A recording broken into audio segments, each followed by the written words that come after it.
नमस्कार साथियों, शुरुआत कर रहा हूँ एक ऐसी सीरीज़ की जिसमें स्टैटिक जीके के मैक्सिमम यानी कि इससे बड़ा कलेक्शन आपको सूत्रों के साथ, ट्रिक्स के साथ इंटरनेट पे नहीं मिलेगा। ये सीरीज़ बहुत लंबी चलने वाली है, आप बस सुनते जाइए और ऐसी मैं आशा करता हूँ कि आपको ये चीज़ें ज़रूर याद हो जाएंगी जो ट्रिक्स मैं बता रहा हूँ उससे। चलिए शुरुआत करते हैं समय व्यर्थ ना करते हुए। भारतीय शास्त्रीय नृत्य टेक्निक जिससे रस और भाव की उत्पत्ति हुई थी, उस टेक्निक को कहाँ से लिया गया? भरत मुनि के नाट्य शास्त्र से लिया गया। तो इसमें सोचने वाली बात है, अज्यूम कीजिए कि भरत मुनि हैं और वो पूरे भारत यानी कि भारत देश को एक साथ एक ऐसा नृत्य उन्होंने दिया जिससे सांस्कृतिक यानी हमारे कल्चर के से रस बरस रहा है और पूरा भारत उसका एक साथ पान कर रहा है। तो यह रस वाला शास्त्र कहाँ कौन सा था? नाट्य शास्त्र, वो भी किसका? भरत मुनि का। तो भरत मुनि से बना भारत और पूरे भारत को एक साथ रस का पान करने को मिला इस नृत्य से। अगला है कि महाराष्ट्र के कुछ नृत्य आपको बता देता हूँ और उन्हें कैसे याद करना ये भी बताता हूँ। सबसे पहले हमारा मेन पॉइंट है कि महाराष्ट्र का हमारा कोड क्या रहेगा। साथियों, आपको बता दूं कि मेरे जितने भी वीडियोस होंगे उसमें सभी स्टेट्स का जो कोड एक बार बना दिया वो वही रहेगा, कभी चेंज नहीं होगा। आपको धीरे धीरे सब सुनते जाएंगे तो याद होता जाएगा।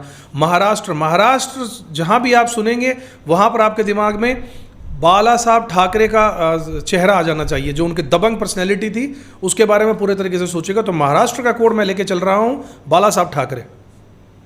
यहाँ पर नृत्य है लावणी। लावणी यानी सामने वाले की वाणी को ले आओ। यानी कि बाला साहब ठाकरे ने क्या कहा? महाराष्ट्र में अगर आपको रहना है तो यहाँ का ये नृत्य करके दिखाओ, वरना आपकी वाणी को भी हम छीन लेंगे। लावणी, हम वाणी को आपकी ले आएंगे अपने पास में और आपको बोलने भी नहीं दिया जाएगा महाराष्ट्र में। अगर ये नृत्य करते हो तो अच्छी बात है। तो लावणी महाराष्ट्र। दूसरा है पोवाड़ा यानी इन्होंने क्या कहा? पौवा, जो शराब का पौवा होता है 250 ml, उसको पीकर भी अगर आप ढंग से नृत्य कर पाएं तो बाला साहब ठाकरे के महाराष्ट्र में आप रह सकते हैं, ऐसी उन्होंने शर्त रखी है। मैं फिर बताऊं, ये कोड बनाए जा रहे हैं, इसका यथार्थ से कोई संबंध नहीं है, सिर्फ याद हो जाएगा। रोचक तरीके से सुनते हैं तो हमें चीज़ें याद हो जाती हैं। पौवा पीकर भी जो डांस कर ले वो महाराष्ट्र में रह पाएगा। इसके बाद है कोली नृत्य। विराट कोहली को भी महाराष्ट्र में हीरोइन अनुष्का शर्मा से शादी करने की परमिशन तब मिली जब उन्होंने अपना डांस कर कर दिखाया, जो महाराष्ट्र वालों को पसंद आया, इसलिए बाला साहब ठाकरे ने अनुमति दे दी। इसके बाद अगला है वाघ्या नृत्य। वाघ्या याद कीजिए, वाघा बॉर्डर है, जैसे वाघा बॉर्डर पर जैसे हिंदुस्तान और पाकिस्तान का जो वो बॉर्डर है वहाँ पर जो जोश रहता है, वैसे ही गर्म जोशी बाला साहब ठाकरे के महाराष्ट्र में रहती है। वो अदर स्टेट वालों को अलग नज़र से सब लोग देखते हैं वहाँ पर, और बाला साहब महाराष्ट्र वालों को अलग नज़र से देखते हैं। तो एक वाघा बॉर्डर की सी वहाँ पर बॉर्डर पर सिचुएशन है जहाँ बाला साहब बैठकर हर महाराष्ट्र में आने वाले व्यक्ति को अलग नज़र से देख रहे हैं। इसके बाद में मुरली नृत्य है। वाघा मुरली एक्चुअली एक शब्द है। तो मुरली नृत्य का है, अगर कोई महाराष्ट्र से बाहर का यहाँ आया और उसने कुछ गलत बात की तो बाला साहब ठाकरे का कहना है कि हम उसकी मुरली बजा देंगे। इसके बाद में अगला नृत्य है धनगारी गाजा। यानी कि बाला साहब ठाकरे ने कहा कि अदर स्टेट से लोग यहाँ पर आ रहे हैं, बिजनेस कर रहे हैं, पैसा कमा रहे हैं, इसलिए आपका जो पैसा है धनगारी यानी उस धन को आप गाड़ दीजिए, कहीं पर सुरक्षित रख लीजिए, वरना दूसरे लोग देश के आके कई हिस्सों से आपका पैसा ले जाएंगे यहाँ से कमा कर। और गाजा मतलब उन्होंने कहा पूरे गाजे बाजे के साथ में जहाँ पे भी हमारे बाला साहब ठाकरे महाराष्ट्र से गुजरते हैं, गाजे बाजे के साथ उनका स्वागत किया जाता है। लोग उस धन गाड़े हुए को लोग उन पर न्यौछावर कर देते हैं, ऐसा उनका रुतबा है। ये हो गए महाराष्ट्र के नृत्य। इसके बाद अगला आता है सत्रिया का एकांकी नाटक। क्या कहलाता है? वो कहलाता है अंकिया नट। देखिए इसका नाम क्या है? सत्रिया एकांकी नाटक। यानी सत्रिया यानी 17 नाटक नहीं है, एकांकी एक ही नाटक है, तो इसका नाम भी क्या होगा? अंकिया। एक अंक में है, 17 अंक में नहीं है। 1 और 7 17 नहीं है, एक अंक का है, इसलिए अंकिया नाटक कहलाएगा। भारत के अधिकांश शास्त्रीय नृत्य रूपों की उत्पत्ति कहाँ से हुई है? नाट्य शास्त्र से हुई है। यानी पहले नाटक करते हैं कि नहीं मैं डांस नहीं करूँगा, और उसके बाद में वो शास्त्रीय डांस करने लग जाते हैं, तो जब झिझक निकल जाती है तो सब नाटक है, इसलिए नाट्य शास्त्र से निकल रहा है। इसके बाद में है गोवा का वो नृत्य जिसे योद्धा नृत्य के नाम से भी जाना जाता है। तो सबसे पहले तो देखिए, गोवा का नृत्य है योद्धा नृत्य। तो इसमें सीन में क्या याद करना है, गोवा का मेरा कोड है जो आपको याद हो जाएगा, गोवा के बीचेस, समंदर के किनारे बहुत प्रसिद्ध हैं। तो गोवा में समंदर के किनारे योद्धा डांस कर रहे हैं। गोवा में समंदर के किनारे अज्यूम कीजिए कि योद्धा हैं, मार्शल एनर्जी वाले, और वो वहाँ पर डांस कर रहे हैं गोवा में। इसके बाद में उस नृत्य का नाम, वो नृत्य जिसे योद्धा नृत्य कहा जाता है, उस नृत्य का नाम है वहाँ पर घोड़े मोदनी।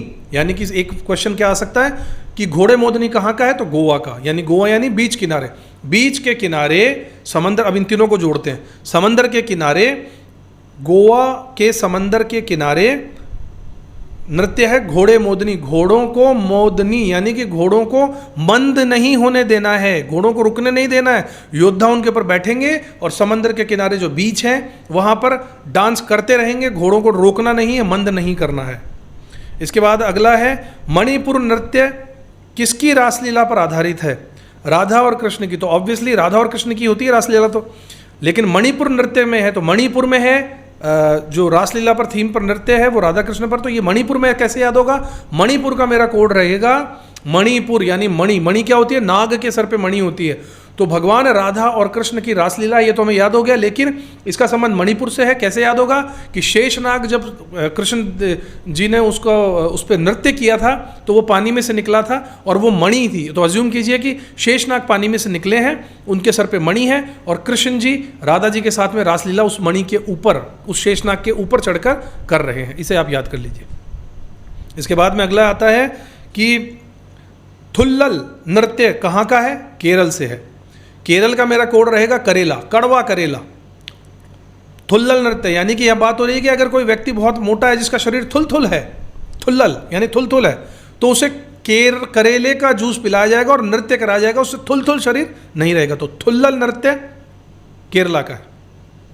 अगला आता है खासी जाति का शाद मस्तिये है या फिर विजय नृत्य का संबंध कहाँ से है, मेघालय से है। मेघालय का मेरा कोड क्या है, मेघालय, मेघ यानी बरसात।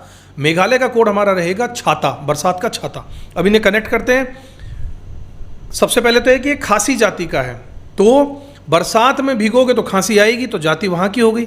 छाते की बात हो रही है लेकिन बारिश में भीग गया इसलिए खांसी आ रही है। दूसरा, इस नृत्य का नाम है शाद मस्तिये, यानी कि खांसी आ रही है बरसात में, लेकिन उसने छाता पकड़ा, लेकिन इतना मस्त हो रहा है, मस्तिये इतना मस्ती में है कि छाता लेकर भी बारिश में वो डांस कर रहा है, खांस रहा है फिर भी डांस कर रहा है। ऐसा सीन आप सोचिए। इसके बाद में इसी का नाम विजय नृत्य भी है। और इस तरीके से दुश्मन ने अगर वहाँ अटैक भी कर लिया बरसात में, तो दुश्मन तो भीग रहा है लेकिन हमारे पास में छाता है और हम खांस भी रहे हैं, फिर भी हमने अपना नृत्य करते करते, डांस करते करते दुश्मन पे विजय भी प्राप्त कर ली। वो भीग के मर गया और हम खांसते रहे लेकिन बरसात से नहीं भीगे क्योंकि हमने छाता ले लिया। मेघालय। अगला है मैं माता, एक लोकप्रिय नृत्य कहाँ का है, त्रिपुरा का है। त्रिपुरा का मेरा कोड है त्रिपुरा, त्रिनेत्र वाले, त्रिशूल वाले भगवान शिव। भगवान शिव इसका कोड रहेगा हमेशा के लिए। मैं माता एक लोक नृत्य कहाँ का है, त्रिपुरा का। पार्वती माता ने कहा कि मैं माता, तो भगवान शिव ने कहा कि मैं पिता। इस तरीके से आप इसे याद कर सकते हैं और दोनों नृत्य कर रहे हैं।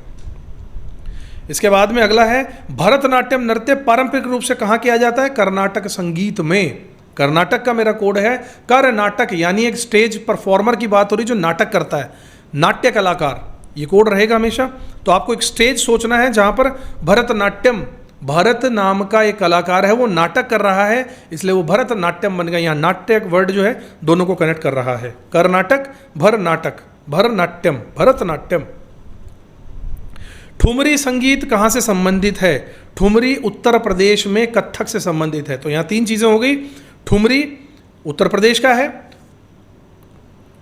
उत्तर प्रदेश का हमारा कोड रहेगा, किसी क्वेश्चन पेपर की बात हो रही है, किसी एग्जाम की बात हो रही है जहाँ पर उत्तर लिखे जा रहे हैं, उत्तर लिखे जा रहे हैं, तो उत्तर लिखने का संबंध हमारे उत्तर प्रदेश से रहेगा।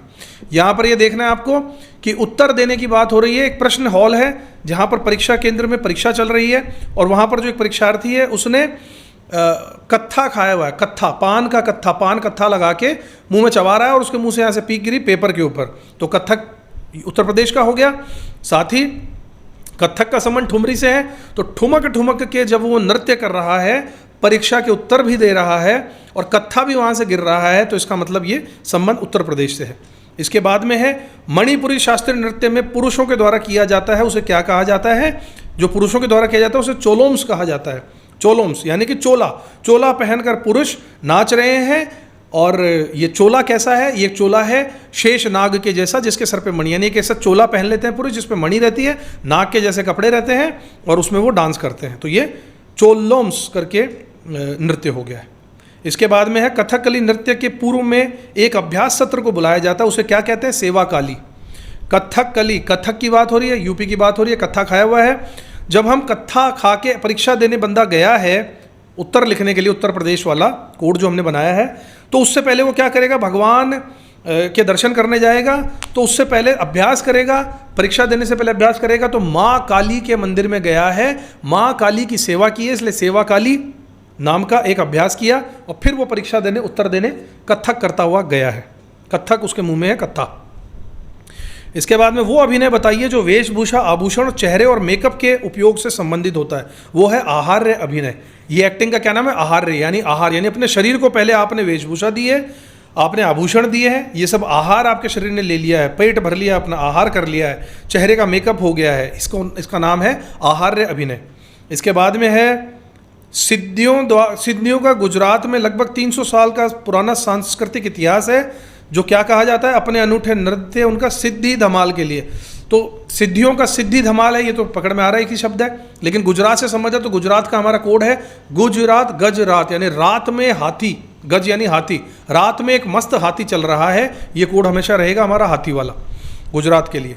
तो रात में एक हाथी मस्त चल रहा है और उस पर बैठकर एक साधु सिद्धि को प्राप्त कर रहा है, यही उसका नृत्य है, वो नृत्य कर रहा है, ये उससे सिद्धि प्राप्त हो जाएगी इससे। तो हाथी पर साधु का सिद्धि प्राप्त करने का नृत्य गुजरात से संबंधित है।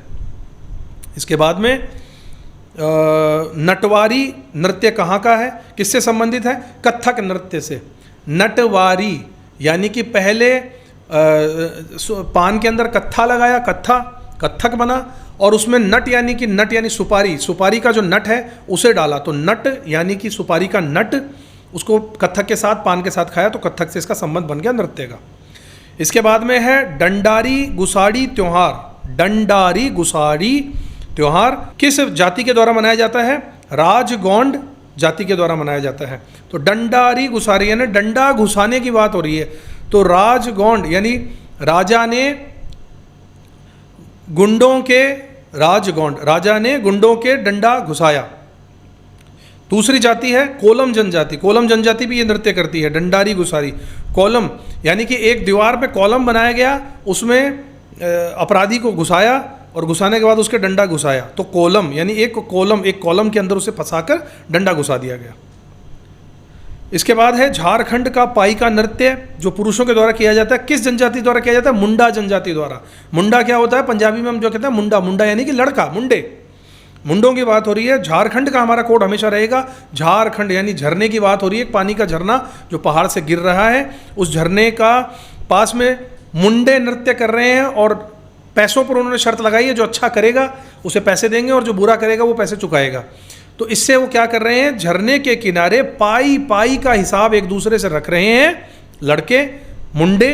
तो मुंडे पाई का हिसाब नृत्य में कर रहे हैं झरने के किनारे, ऐसा सीन सोचिए। इसके बाद में गौर मारिया एक नृत्य शैली है छत्तीसगढ़ की। छत्तीसगढ़ का हमारा कोड रहेगा गैंग वॉर, जहाँ 36 का आंकड़ा रहेगा, 2 ग्रुप लड़ रहे हैं, गैंग वॉर, ये हमेशा कोड रहेगा छत्तीसगढ़ का। वहाँ पर गौर मारिया एक नृत्य शैली। तो गौर मारिया यानी कि गौर से देखते हैं कि ये हमारे ग्रुप का अगर नहीं तो उसे मारिया, उसे मार देते हैं। तो ये 36 के आंकड़े का नृत्य है, जहाँ पर डांस करते करते गैर ग्रुप का जो है, जो हमारे गैंग का नहीं, उसे मार देते हैं। 36 का आंकड़ा गाड़ देते हैं 36 के आंकड़े में इंसान को। इसके बाद में अगला है लेबांग बूमनी नृत्य, फसल कटाई का नृत्य है। ठीक है, फसल कटाई का सबसे पहले तो ये याद कर लेते हैं। लेबांग, मुर्गा सुबह सुबह बांग लेता है, तो मुर्गे की बांग, जैसे ही मुर्गा बांग लेता है, लोग फसल करने खेतों में जाते हैं, फसल की कटाई करते हैं, तो इसलिए फसल से संबंधित है। अगला इसमें एक और वर्ड है बूमनी। बूमनी यानी कि बू यानी कि स्मेल, किसी भी तरह की बू आना, मनी यानी पैसे की स्मेल आना। तो ये किसान खेत में जब गया फसल के पास, तो उसे मनी की बू आई वहाँ से, यानी किसी ने वहाँ पैसा गाड़ा था। ये कहाँ के हैं नृत्य? फसल कटाई पर जो किया जाता है। लेबांग बूमनी, ये है त्रिपुरा का, यानी भगवान शिव का आशीर्वाद हुआ तो फसल में से धन की स्मेल आने लग गई, और भगवान शिव के आशीर्वाद से ही सुबह मुर्गा जब बांग देता है तो आप भगवान शिव का दर्शन करके खेत में जाते हैं। ये नृत्य का कनेक्शन हो गया। इसके बाद में है महाराष्ट्र में असत्य पर सत्य की जीत का जश्न मनाया जाता है सोंगी मुखावटे नृत्य के द्वारा। सोंगी मुखावटे यानी महाराष्ट्र की बात हो रही है तो बाला साहब ठाकरे के मुखौटे जैसा सभी ने मुखौटा लगा रखा है। इतने ज़्यादा प्रसिद्ध है वो वहाँ पर कि सब ने मुखौटा बाला साहब ठाकरे वाला लगा रखा है, और खूब सारे लोग एक साथ नृत्य कर रहे हैं और कह रहे हैं कि जो असत्य बोलेगा हम बाला साहब ठाकरे का रूप बनकर उसका खात्मा कर देंगे। तो सोंगी मुखावटे नृत्य महाराष्ट्र का है। सोंगी मुखावटे नृत्य नरसिंह को प्रतिनिधित्व भी करता है, जो कि भगवान विष्णु का नृत्य। तो भगवान विष्णु की चरणों में बाला साहब ठाकरे का नमन है और लोग उन्हें फॉलो कर रहे हैं उन्हीं का मुखौटा लगाकर। रिखम पद नृत्य का संबंध अरुणाचल प्रदेश से। अरुणाचल का हमारा कोड रहेगा अरुण आंचल, यानी माता का आंचल, यानी आपकी मदर यानी माता। रिखम पद नृत्य, रिखम रेखम रेखा, रेखा जो हीरोइन है उनका एक पैर पद जहाँ पे पड़ा नृत्य उन्होंने शुरू किया। तो उन्होंने एक फिल्म में मदर का रोल किया है, एक माता का रोल किया है और डांस कर रही हैं, तो इसलिए अरुणाचल, अरुण आंचल यानी माँ का आंचल है उनके पास में, रेखा माँ बनी है और वो नृत्य वहाँ का हो गया है। अगला है कि मृदु और महिलाओं की प्रस्तुति को क्या कहा जाता है। मृदु नाम का कोई नृत्य है, उसकी प्रस्तुति को क्या कहा जाता है, उसे कहा जाता है लास्य। मृदु यानी मृदु शब्द बनाया मुर्दे से, मुर्दे, मुर्दे की लाश, लास्य।